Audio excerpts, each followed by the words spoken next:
All right, welcome back to Power Lunch. We're going to stick with the tech trade and bring in Ed Yardeni of Yardeni Research. Ed, we want to kind of take a look back at some of these historical tech valuations. Overall, Sure. There's been a case made by more than a handful of strategists and traders out there that when we talk about valuations in the current market, that it is not fair to compare them to what we've seen historically over the past 20, 30, 40, 50 years, because the entire paradigm has changed. It is now a higher ceiling and a higher floor for valuations. Is that an argument that you buy into and believe? Well, it's the traditional, this time is different argument, I suppose, and that more often than not doesn't work. But look, the reality is that we're looking at the S&P 500 PE, forward PE, now suddenly a bit below 30. And back during 1999, the tech bubble, the multiples for that sector was 50. So we're really not in the kind of bubble territory we had seen back in 1999.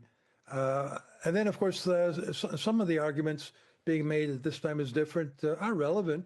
There's certainly less seller financing than there was back in 1999 when telecommunications companies did a lot of that, and it turned out to blow up in their faces.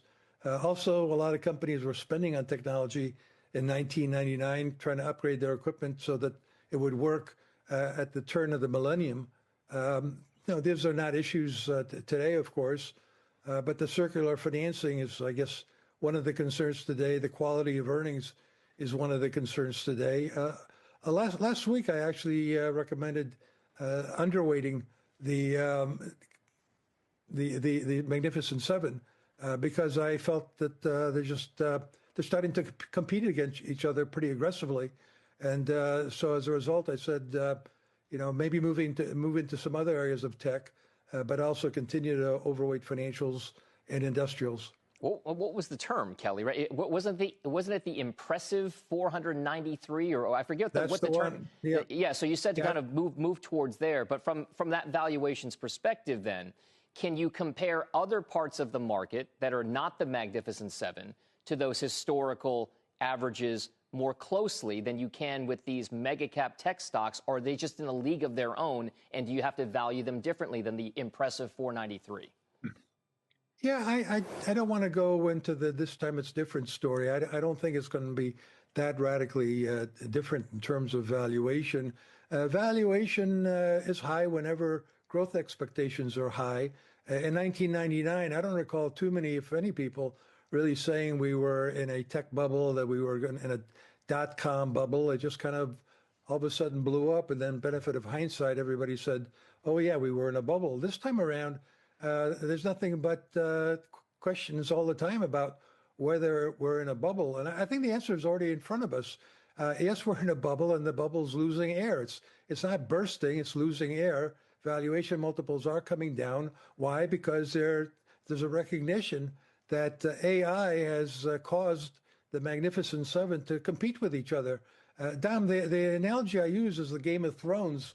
In the opening credits, the towers kind of go up and down.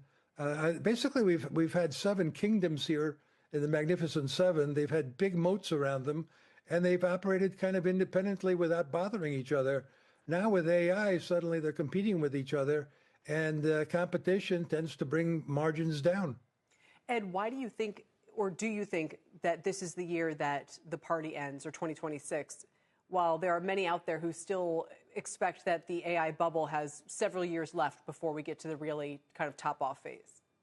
Well, I think because there's every sign that people are coming around to viewing the Magnificent Seven as maybe a little less magnificent and starting to focus on the impressive 493 or maybe SMID caps. We're seeing, obviously, small cap stocks doing quite well with the Russell 2000 at a record high. But I think what's changed for me over the past several weeks is I think Michael Burry kind of suddenly made us realize that there really are a lot of uncertainties with regards to the future growth rate of these Magnificent Seven